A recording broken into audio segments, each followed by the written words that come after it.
کوئی بھی ہمارا موقع ہے نا تو اسلام نے اس پر کچھ تعلیمات دی ہیں۔ اگر آپ کو اللہ بیٹا دیتا ہے، بیٹی دیتا ہے تو اس کا عقیقہ کرنا ہے، دوسروں کو کھانا کھلانا ہے۔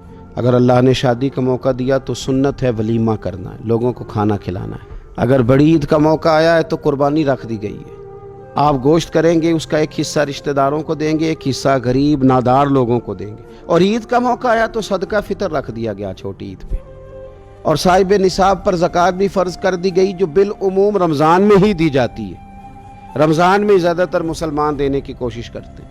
تو اس سے کیا ہوتا ہے کہ انسان اپنی خوشیاں دوسروں کے ساتھ بھی جوڑتا ہے، وہ اکیلے خوشی نہیں منا رہا، وہ دوسروں کے ساتھ اپنی خوشیوں کو جوڑ رہا ہے، غریب کو کھانا کھلا رہا ہے۔ اور نبی پاک صلی اللہ علیہ وسلم نے فرمایا وہ دعوت بڑی ملعون ہے، وہ بڑی لعنت والی دعوت ہے کہ کسی نے دعوت پکائی اور صرف امیروں کو دعوت دی جائے، غریبوں کو نہ دی جائے۔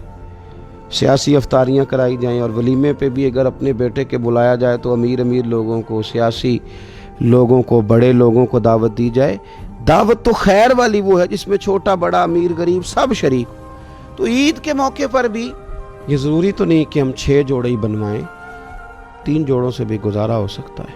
اس طرف بھی تھوڑی توجہ کر لیں کہ جس گھر کے اندر 1 جوڑا بھی خریدنا مشکل ہے، یہ کوئی ضروری تو نہیں کہ 10 جوڑے ہی خریدے جائیں، 2 پہ بھی گزارا ہو سکتا ہے۔ 3 جوتے لینے کی بجائے 1 سے بھی عید گزر جاتی ہے، لیکن تھوڑی سی توجہ اگر غرباء کی طرف بھی کر لی جائے، مساکین کی طرف۔ یہ کل پرسوں خبر آ رہی ہے کہ ہمارے پنجاب میں ایک ایسا شہر بھی ہے جس میں باپ نے صرف اس لیے اپنے بچے نہر میں پھینک دیے ہیں کہ انہوں نے عید کے لیے کپڑے مانگے تھے۔ اس قسم کی داستانیں جس قوم کے اندر موجود ہوں تو وہ قوم پھر کسی کا خیال ہی نہ کرے، وہ سارا مال اپنے اوپر ہی خرچ کرنا چاہے، اسے احساس ہی پیدا نہ ہو کہ کسی اور کو بھی ضرورت ہے۔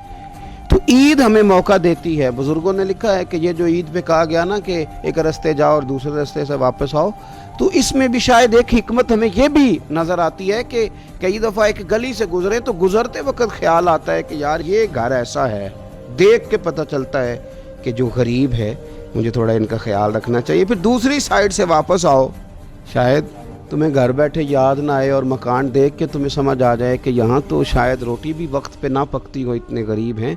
تو اسلام نے ہر چیز میں حکمت رکھی، اور صرف عید کے موقع پہ نہیں، مستقل آپ غرباء کے، مساکین کے سرپرست بننے کی، معاون بننے کی کوشش کریں، رسمی طور پر نہیں۔